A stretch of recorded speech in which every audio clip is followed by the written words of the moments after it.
Hey guys, Sara Gaston here. Listen, today I want to talk to you about what to expect on a commercial film shoot.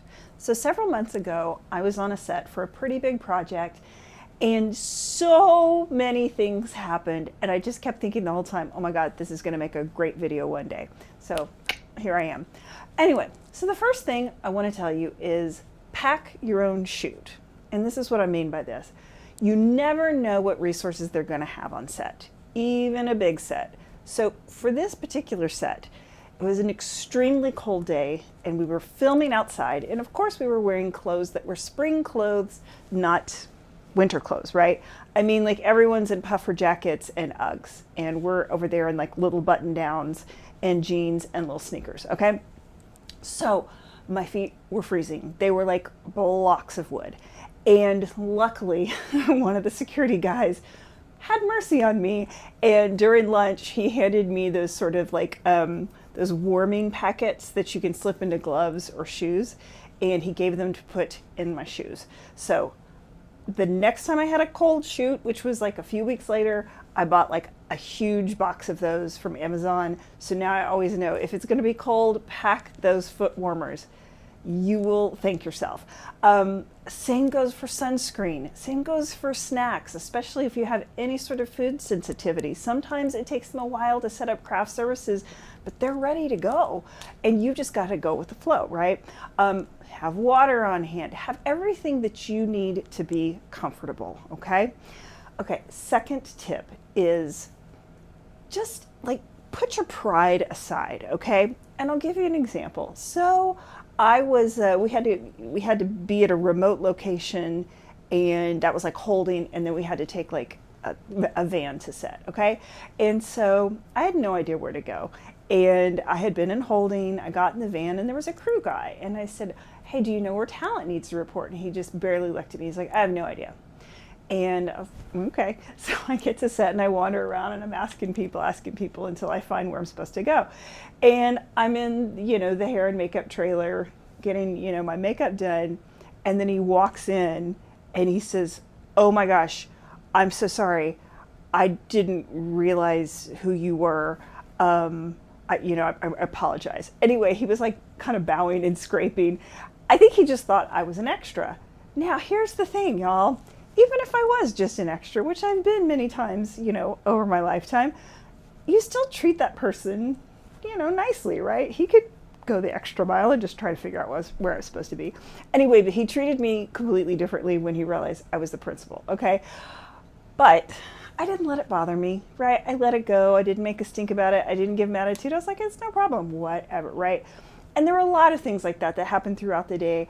Like, they kept asking us to do the same thing over and over again, but they were giving me like a slightly different direction every time. And I was like thinking, I'm doing what you're asking, but okay, I'm just gonna do it over and over. Turns out by the end of the day, I found out they were like, you were so hilarious in every take, we didn't know which to use, right? Good problem to have. But the bottom line is, no matter how I got treated, no matter what I got asked to do, I had a sense of humor about it. Now, of course, if, you're being asked to do something dangerous or inappropriate, that's a whole other conversation. You put the brakes on that, call your agent. Okay, another thing, please, please, please don't be afraid to speak up for yourself. So as I mentioned, these were polar conditions and we were in, these like kind of thin little outfits. And so I finally just said, hey, can we have our coats between takes? And so they went and they got some PAs and then they had coats on us. And, so I'd kind of give my PA a look and he'd come over and throw my coat over me, right? And at one point I wanted to change from my little sneakers into my boots. And the wardrobe ladies were like, no, this is what you're supposed to be wearing.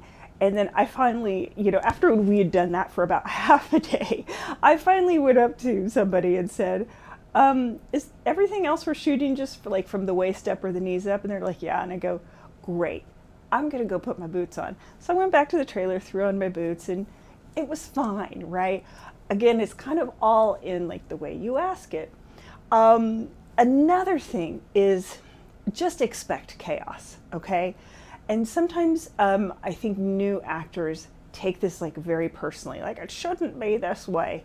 It just is the way it is. And I'll give you an example. So we had these different setups, and we had different sets of dialogue and different versions of the dialogue and different ways they wanted us to try to do the dialogue. And then in between that, there were still photographers coming over, and they wanted to do still shots.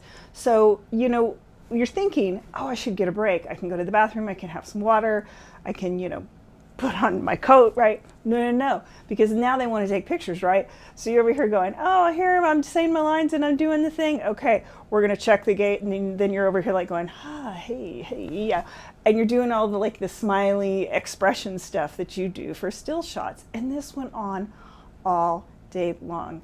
I was exhausted. It's one of those times in life where you're just like, I could not be more tired. Yeah, but that's okay, because you know what? That just goes with the territory, right? The last thing that I'm going to say about the chaos is just simply lean into it. It's going to be crazy, and if you can just embrace that and let go of your idea about how it should be, you're going to have a lot more fun, and you're going to be a lot easier to work with.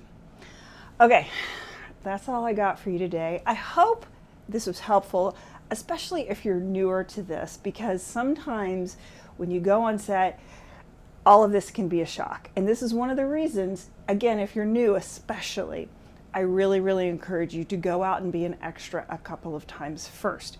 Because what happens is you kind of get to see how all this works, but there's no pressure on you because you're not the principal, okay? You also, it's a great way to network. You get to have all these snacks for free, and you know, you just learn on the job. It's on the job training. You're getting paid to learn, and there's just no pressure if you're an extra. Yeah. So anyway, thank you so much for watching. If this was helpful to you, please let me know. Please put something in the comments, and I would love it if you would like this on YouTube. I would love it if you would subscribe to my YouTube channel. And if you really want to get all of the goodies that you can't necessarily get just on my YouTube channel, go over to my website and register for my email list, because I share things like auditions and articles and tips that I don't share on my YouTube videos. Anyway, thank you so much for watching, and as always, break a leg out there.